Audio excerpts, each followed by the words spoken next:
Welcome to Premier League Match Pack, your weekly guide to all the stats that matter. So far, 140 games have been played, with Chelsea extending their lead at the top of the table.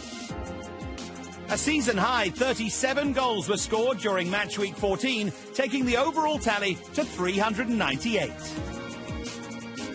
Christian Benteke became the fourth player to score a Premier League goal on his birthday this term, joining Laurent Koscielny, Mesut Ozil and Nolito.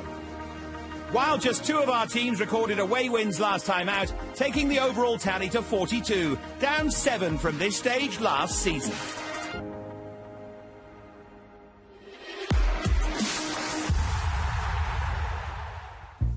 Manchester United's season continues to stutter. Against Everton, Zlatan Ibrahimovic put them within sight of an important win. But once again, they failed to see the game out and are now 9 points off the top 4. Much to Jose Mourinho's frustration, United are developing an unhelpful habit of conceding late on. It's a costly one. They've seen a league-high 7 points slip away as a result of goals they've shipped in the final 10 minutes of matches. Mourinho needs his side to improve on that front and start converting draws into wins. 6 times United have had to settle for a point this season. Along with Middlesbrough and their opponents this weekend, Tottenham Hotspur, they're the division's draw specialists. At the moment, they look a little bit stagnant. They look not as fluid as they need to be, especially playing with someone like Ibrahimovic up front, who is not going to run in behind. He wants the ball into feet, so I think it's going to be about getting the best out of their best players. Sunday would be a good time for United to get into their flow, as Spurs promise to be dangerous opponents at Old Trafford. Having destroyed Swansea City last time out, the men from White Hart Lane travel to Manchester with their confidence restored. In that 5-0 win, Harry Kane, fresh from signing a new long-term deal, struck twice, and in the process became the most prolific goalscorer in Tottenham's Premier League history in terms of minutes per goal. Some notable names have played up front for the North London club down the years, but Spurs' current number 10 ranks above them all. He's someone who will now be looked at as a leader, and sign this new contract ties him to the club for a long period of time and lets everybody know that he is going to be there for the long term. The only issue would be how much they rely on Harry Kane, and the more support he can get, the better. That support could well come from Christian Eriksen. The midfielder endured a frustrating start to the season, failing to find the net with any of his first 23 attempts on goal. But the Dane's shown a marked improvement in his shooting since then. He broke his duck with a stunning strike at Chelsea a fortnight ago and added 2 more goals last time out. Manchester United may look to Henrik Mkhitaryan for their creativity. The Armenian, signed off the back of a stunning season in Germany for Borussia Dortmund, has found Premier League opportunities limited. But he's given fans encouraging glimpses of his quality in some of United's recent cup games. He's a type of player who's not going to necessarily be doing the defensive work as well as Mourinho would like. So that means that other players are going to have to balance off for him. One thing that is not in doubt is his attacking quality, and if they can get him into that side and give him the opportunity to drift into these little pockets of space that he's so adept at doing, then he could be a big player for Man United going forward.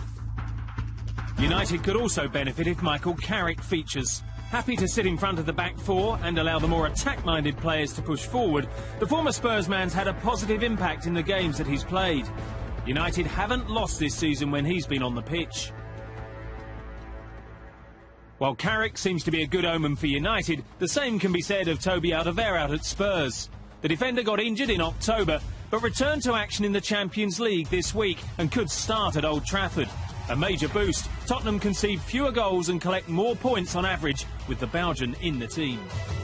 In my opinion, he's been the best defender in the league for almost 18 months now, and they miss him terribly when he's not in the team, almost as much as they miss Harry Kane. So him come back into that team when he does will be a huge lift for everybody involved with Tottenham. With or without Alderweireld, Spurs will want to end a disappointing run of results on the road. The victory at Middlesbrough in September was the last time they won on their travels, and they've scored just 3 goals in the 4 away games since. Hardly an ideal record ahead of a trip to Old Trafford, but as the home side know a defeat would cut them further adrift in the hunt for a top 4 spot, most of the pressure will be on United and their beleaguered boss. I think there'll be some excellent football. I think Harry Kane is capable of scoring goals at any moment. Paul Pogba has the quality. Zlatan can always score goals. Rashford is always a goal threat. But I think these two sides may somewhat cancel each other out in an entertaining game, and I'm going to go for a draw.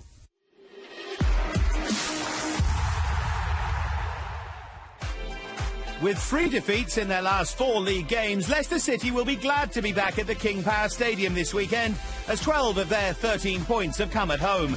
Visitors Manchester City have enjoyed their travels, winning 6 of their 7 games on the road. However, they'll be without the suspended Sergio Aguero for the trip to the reigning champions. Claudio Ranieri's side have struggled to hit the heights of last season, and they've been particularly poor with their dribbling. The Foxes have the lowest success rate in the league, completing under half of their dribbles, with Riyad Mahrez especially struggling, with 48 of those unsuccessful attempts. With Fernandinho also suspended, Yaya Touré's resurgence has come at a perfect time. The Ivorian made an instant impact by scoring twice on his return, and he also boasts City's joint highest passing accuracy, of players to attempt at least 100 passes. He looks so much leaner and fitter and in turn hungrier. To go and prove himself, still a top quality player. I think his desire was lacking last season, and you saw that in his performances. But when at his best and when fit, he's still a top class player, and someone that Guardiola would be delighted to have within his squad. The two sides are equal in their head-to-head record, but in April 2004, both teams were fighting relegation. They fought out a draw, which turned out to be enough for the citizens to stay up. However, it wasn't the same for Leicester, as they were left rueing their late penalty miss and were eventually relegated at the end of the season.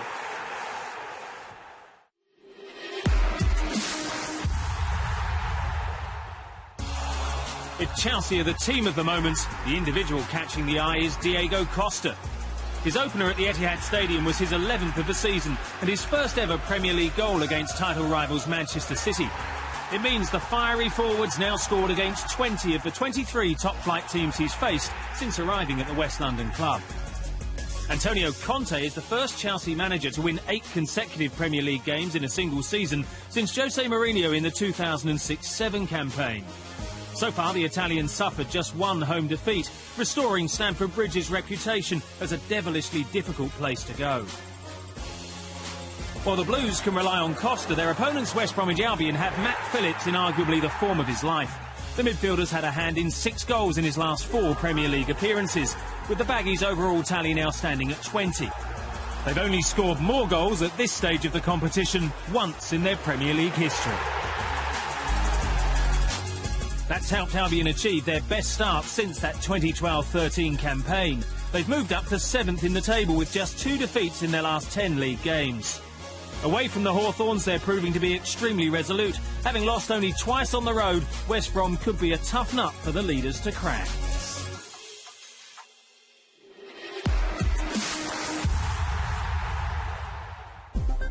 After 6 straight Premier League defeats, Alan Pardew's Crystal Palace finally stopped the rot with a much-needed 3-0 win over Southampton to put clear daylight between them and the bottom 3.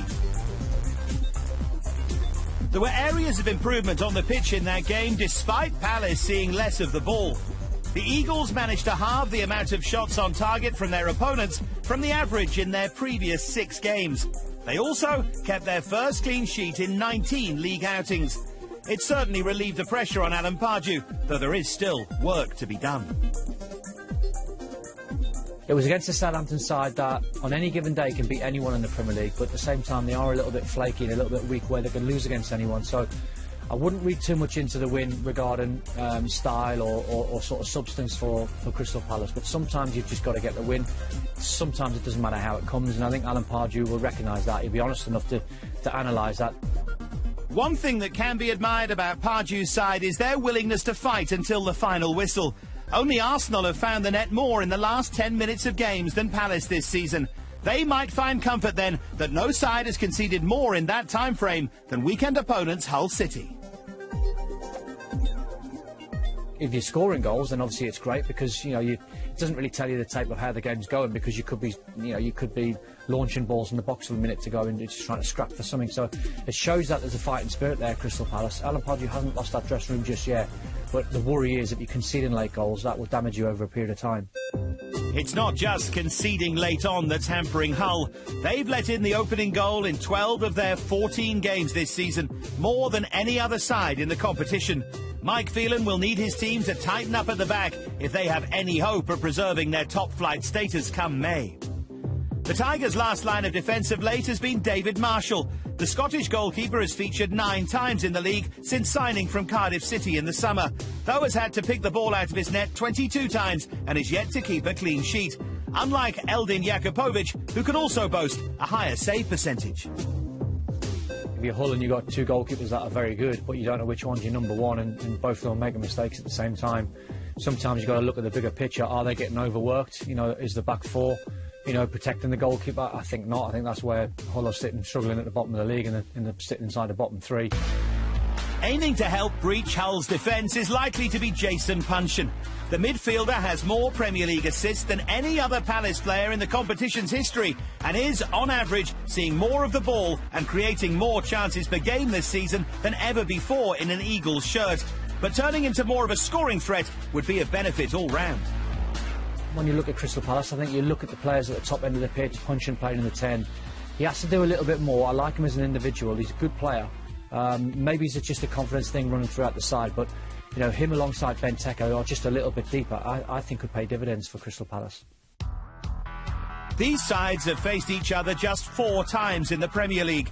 In the 2 seasons in which both have been in the division together, one team has gone on to do the double over the other without conceding.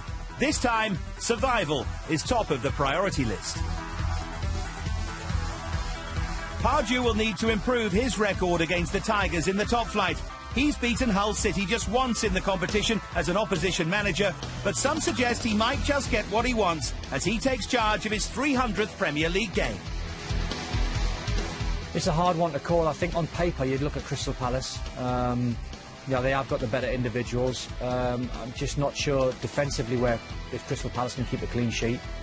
So I see Hull scoring, but I think Palace might just win it 2-1.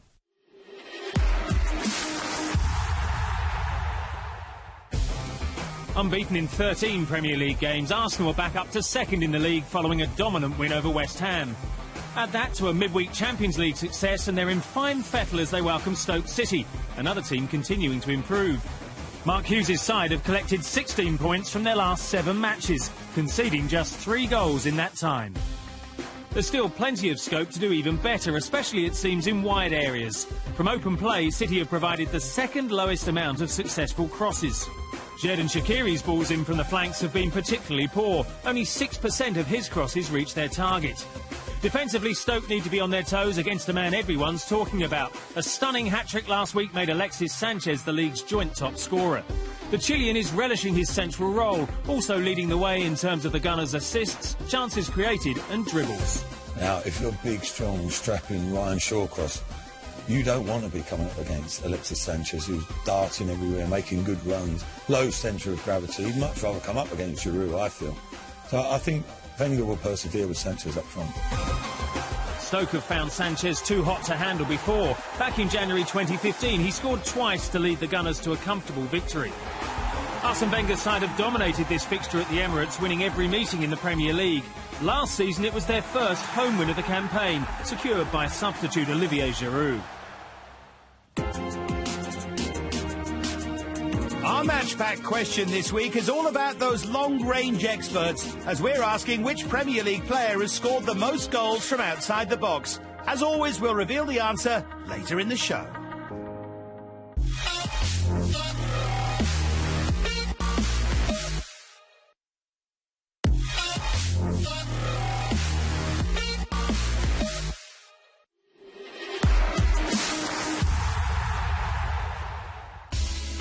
Eddie Howe takes his Bournemouth side to former club Burnley this weekend, still on a high following their remarkable comeback victory over Liverpool. That was the first time the Cherries have managed to recover a 2-goal deficit to win in the Premier League and continued their strong start to the campaign. Howe's men are 8 points better off than at this stage last season. Despite a blip in conceding 3 times against the Reds, that improvement's largely been down to a more resilient defence that's conceded 8 fewer goals and kept 3 more clean sheets. They've got energy in midfield with the likes of Harry Arter and Gosling, who help in a defensive aspect. And knowing Eddie Howe and how he works, he expects the defender to start from the front. So I think it was the area that Eddie Howe would like to have strengthened or been better this time around. Being able to field a settled side has no doubt helped the manager. Only Chelsea and West Bromwich Albion have made fewer than Bournemouth's 16 alterations to their starting lineup. Compare that to 25 changes at the same point last year.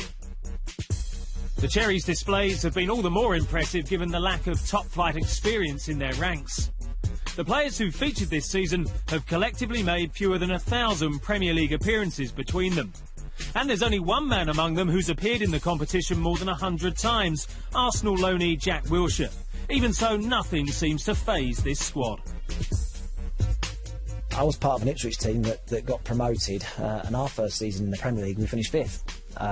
And there was a lot of players in that squad that got promoted who hadn't played in the Premier League previously. So I don't think it's a necessity that you know what the Premier League's all about, and you have to have all that experience, because I think it's a new challenge for the players, and I think that the Bournemouth players in particular have really risen to that challenge. In the way this weekend, hoping to halt Bournemouth's momentum, will be Michael Keane and Ben Mee. Both are in the division's top 3 when it comes to headed clearances and blocks, making the Burnley centre-backs prominent figures this campaign. They don't know yet whether they'll have to face former Claret junior Stanislas, who's fighting to be fit after injuring his ankle last time out. The Bournemouth winger's been directly involved in 6 goals this season, his best figures for a single Premier League campaign, despite playing just 9 games so far. The arrival of club record signing Jordan Ibe may have threatened his place, but Stanislas has responded in style. There was a lot of pressure on him coming into this season. Where does he fit in? What position does he play? But he's really taken the opportunity, and he's playing some great stuff right now. And every time I've seen him, he's looked at a real threat to the opposition's defence. A less conventional threat Burnley will have to contend with is Steve Cook. His goal against Liverpool was his 6th since the start of last season. Crystal Palace's Scott Dann is the only defender who's scored more in that time. Given that Sean Dyche's side have faced more shots on target than any other Premier League team this season, Cook and his teammates will sense an opportunity to inflict a 4th consecutive defeat on the Clarets. Dyche, though, should be encouraged by his team's record on their home ground. Burnley have picked up 93% of their points at Turf Moor, the highest proportion of points won at home in the division. It's another chance for the Cherries to demonstrate how much they've progressed, and after last week, they'll believe anything's possible. If you're looking at quality, I think that Bournemouth perhaps edge it over Burnley. So whilst Burnley have got a great home record, I just think that Bournemouth are a side that are playing with confidence and have got great quality in the side. So I think Bournemouth might come out on top.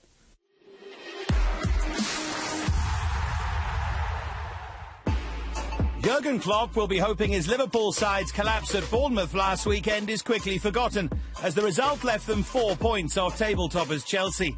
Alarm bells are ringing for West Ham United as they crept closer to the relegation zone last weekend, having now conceded 12 goals in their last 5 games. Slaven Bilic's side have been their own worst enemy at times, making more errors leading to goals than any other team. Their players have made 6 critical mistakes this season, with 3 of those coming in their last 4 matches, all from different players.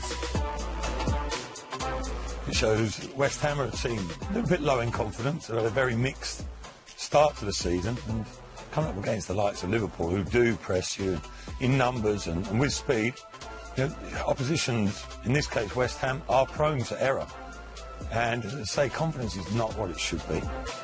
After a shaky start to his Liverpool career, Dejan Lovren has been heavily involved in the Reds' play this season. Only Jordan Henderson has played more passes for the club than the defender, who's contributed over double the amount than he had at this stage last year. This fixture has produced plenty of action in recent times, with 19 goals coming from their last 6 meetings. And despite Liverpool's dominance in the head-to-head record, West Ham got 3 of those goals in the last meeting at Anfield, as they picked up their first ever away win in the Premier League against Liverpool.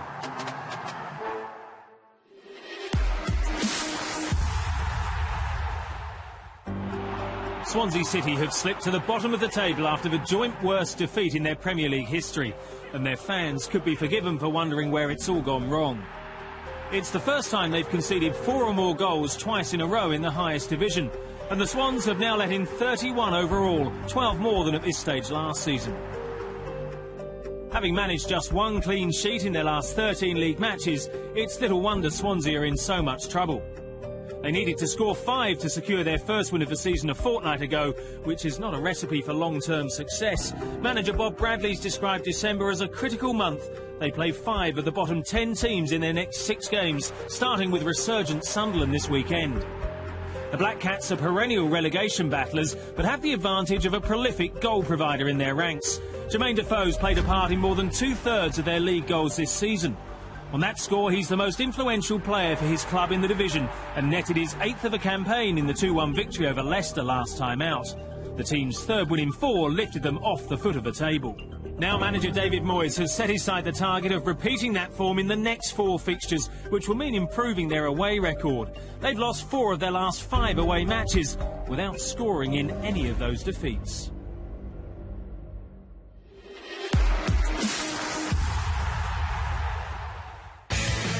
Following a heavy defeat to Crystal Palace, Southampton will be relieved to be back at home this weekend as 3 of their 4 wins this season have come at St Mary's. Their opponents, Middlesbrough, will look forward to this game as they've lost just once in their last 6 matches, with their win on Monday closing the gap on the Saints to just 2 points. A major part of Aitor Karanka's side's success has been their resilience away from home. Their tally of 8 away goals against is a promising sign, as only 5 teams have ever been relegated after conceding 8 or fewer away goals at this stage. They play a very technical game, but they make the pitch big. Karanka likes to play his football in a certain way, and it's effective up to a point. Some would say they're a little bit defensive. Clayton in midfield sits very deep in front of the back 4. But I think it's sensible to be controlled in how they play, especially at the outset of the season. Oriol Romeu and Adam Clayton will be relied on to protect their defensive lines this weekend. The Saints man has made the 4th highest amount of tackles in the league, whilst Clayton has made the joint most tackles out of his midfield teammates, despite missing 2 games. It'll be exactly 12 years since Middlesbrough last travelled to the South Coast club, and that result turned out to be consequential. With the Saints looking set to take all 3 points, Borough struck 2 goals in the final 2 minutes. The draw would come back to haunt Southampton as they were relegated by 2 points at the end of the season. Earlier in the programme, we asked which Premier League player has scored the most goals from outside the box. The answer is the former West Ham, Chelsea and Manchester City midfielder Frank Lampard. He found the back of the net 41 times from distance, the most lethal player from long range in the Premier League era.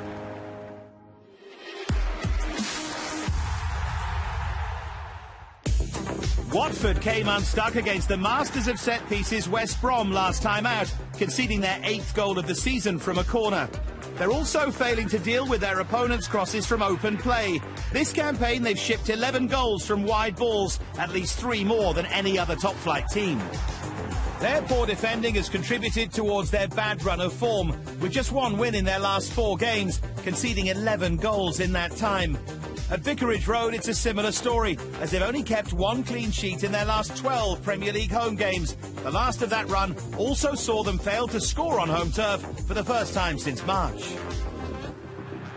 This weekend, they come up against an opponent with a player who's also struggling to find the back of the net, especially when playing away.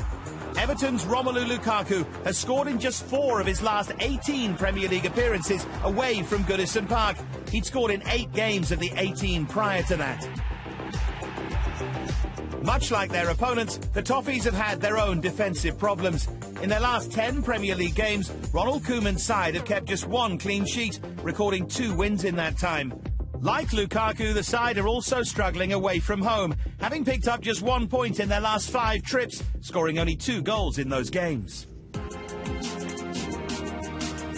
So 10 fixtures to savour to come, with Watford kicking off the action at home to Everton.